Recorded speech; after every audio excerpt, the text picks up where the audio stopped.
ஆண்டவர் இயேசு கிறிஸ்து நாமத்தில் உங்கள் அனைவரும் வாழ்த்தி வரவேற்கிறேன். இன்றைக்கான தினவசனம் 1 தீமோத்தேயு 2:4 இறைவசனம். எல்லா மனுஷரும் ரட்சிக்கப்படவும் சத்தியத்தை அறிகிற அறிவை அடையவும் அவர் சித்தமுள்ளவராயிருக்கிறார். கர்த்தருக்கு மகிமை உள்ளதாக. இன்னைக்கு வசனம் மிக அவரோட நடைமுறை இப்போ உள்ள வாழ்க்கையில் என்னென்ன மாற்றணும் அப்படின்ற மாதிரி அவருடைய வெளிப்பாடுகள் இந்த தினவசனத்தில் தெரியும். இன்னும் அவர் எதிர்பார்க்கல, எல்லோரும் ரட்சிக்கப்பட வேண்டும், சத்தியத்தை திருத்தமான முறையில். இப்போ அங்கே வாசிக்கிறேன் பாருங்க, சத்தியத்தை அறிகிற அறிவை. அப்போ சத்தியத்தை அறிகிற அறிவு, இப்போ உண்மையான சத்தியம் என்ன அப்படின்னு அறிந்து கொள்ளும். சத்தியம்னா எல்லாருமே படிக்கிறாங்க, இந்த பைபிளை வாசிச்சா இது சத்தியம் அப்படிங்கிறது. சத்தியத்துக்கு ஒரு மைய பகுதி உண்டு. அப்படி கடவுளுடைய அரசாங்கத்துக்குள்ள போனோம்னா சில நியமங்கள், சில ரூல்ஸுகள், சட்டத்திட்டங்கள், இது எல்லாமே நம்ம பைபிளில். அதையெல்லாம் அந்த சத்தியத்தையெல்லாம் கடைபிடிக்கும். உங்களுக்கு புரிகிற மாதிரி சொல்லணும்னா 10 கட்டளைகள். 10 கட்டளைகள் அடிப்படை.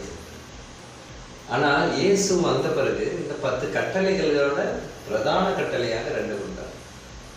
அந்த 2 கடைபிடிச்சாலும் இந்த 10 கட்டளைகளையும் ஈஸியா கடைபிடிக்கலாம். கடவுளை அன்பு செய்வது போல ஏன்னா மற்றவர்கள் மீது நாம் அன்பும் அக்கறையும் அதிகமாகும் போது நாம் எந்த தவறும் செய்யணும்.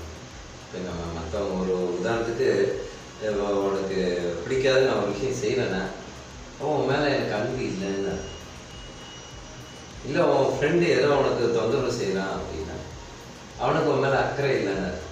ஒரு அவனை நெருங்கிய நண்பனாக இருந்தால் அவனை தொந்தரவு செய்வான், செய்ய மாட்டான். அதுதான் இங்கே அவங்க சொல்லுவாங்க. இன்னொரு டவுட், எல்லா மனுஷரும் ரட்சிக்கப்படவும் அப்படின்னு சொல்றாங்க. இந்த ரட்சிப்பு அப்படிங்கிறது பைபிள்ல நிறைய இடத்துல இருக்கு. இதுக்கான உண்மையான அர்த்தம் என்னன்னு கொஞ்சம். ரட்சிப்பு இப்போ பொதுவாக நம்ம சபைகளில் நம்ம பிரதர் சிஸ்டர்ஸ்லாம் கேட்பாங்க, நீங்கள் வேறு ஏதாவது சபைக்கு போனால் கூட கேட்பாங்க, என்ன கூட கேட்டிருக்காங்க, நீங்கள் எப்போ ரட்சிக்கப்பட்டீங்க? எனக்கு ஆரம்பத்தில் இதை பற்றி தெரியாது. கடவுளை அப்போ தான் நான் அறிந்து சொன்னேன். நான் டிசம்பர் மாதம் ரசிக்கப்பட்டேன், இந்த வருஷம் ரசிக்கப்பட்டேன். ஆனால் நானே ஒரு கூட்டத்தில், ஒரு பொதுக்கூட்டம் ஆராதனை உபவாச ஜெபம் வச்சுருந்தாங்க. அப்போ தான் இந்த ரட்சிப்பை பற்றி தேவ செய்தி தலைப்பு. அப்போ தான் நானே தெரிஞ்சுக்கிட்டேன், ஆஹா ரட்சிப்புனா இதுதானா அப்படின்னு. ரட்சிப்புன்றது வேற எதுவும் இல்லை, அவருடைய சித்தத்தின்படி புனித வாழ்க்கை, அதாவது தன்னையே ஆண்டவருக்காக அர்ப்பணித்து என்ன துன்பங்கள் வந்தாலும் எப்படி உயிர் பரியந்தம் வரைக்கும் ஆண்டவரை விட்டு கொடுக்காமல் தன் உயிரை ஜீவனை விடுகிறான் என்றால் அவன் தான் ரட்சிக்கப்படுவான். ஏன்னா இப்போ இயேசுவே அப்படித்தான் நம்மளோட மேல இந்த அன்புனால அவர் உயிரை விட்டார். உயிரை விட்டு அவர் மீட்டு இருக்கிறார். இப்ப நம்ம அவருக்காக வாழ்ந்து நாம் ரட்சிக்கப்படுவோம். அந்த மீட்புக்கு ஒரு மதிப்புன்னு ஒன்று இருக்கு இல்லையா? இப்போ உதாரணத்துக்கு ஒரு நகை, ஒரு 20 சவரன் நகையை பேங்க்ல போய் அடமானம் வைக்கும். இப்போ அந்த அடமானம் வச்சா திருப்பி அதை மீட்டணும் இல்லையா? அப்போ 20 பவுன் நகைக்கு ஏற்ற தொகையை கொடுத்தா போதுமா, இல்லை சும்மா ஏதோ 1 லட்சம் மட்டும் கொடுத்தா போதும்? அந்த 20 சவரன் நகைக்கு போதுமான மதிப்புக்கு தக்க எவ்வளோ வாங்கணுமோ அவ்வளோயும் கொடுத்தாதான் அதை மீட்கணும். எல்லா மனுஷரும் ரட்சிக்கப்படவும் சத்தியத்தை அறிகிற அறிவை அடையவும் அவர் சித்தமுள்ளவரை. அவருக்கு விருப்பம் இருக்கு. அன்னைக்கு கிறிஸ்துவரோகியை பார்த்து